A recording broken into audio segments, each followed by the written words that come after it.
सोलापूर जिल्हा परिषदेचे अध्यक्ष दीपक वैद्य आणि उपाध्यक्ष इंद्रजित पवार यांनी सोमवारी मुख्य कार्यकारी अधिकारी कुलदीप जंगम यांच्या उपस्थितीत सर्व विभाग प्रमुखांची महत्त्वपूर्ण बैठक घेतली।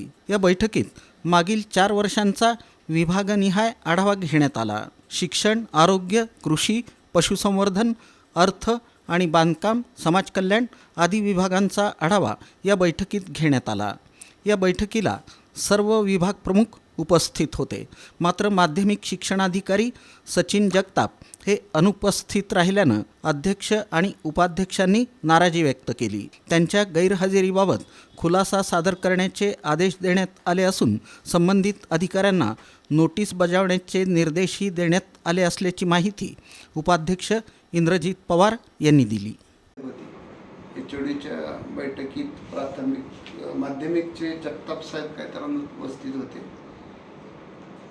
त्यांचा जो प्रतिनिधी पाठवला होता त्यांना व्यवस्थित सांगता आलं नाही। म्हणजे तुमचे प्रमुख कुठे गेले म्हणजे त्यांनी म्हणले बाहेर गेले। बाहेर कुठे गेले विचारल्यावर त्यांना सांगता आलं नाही।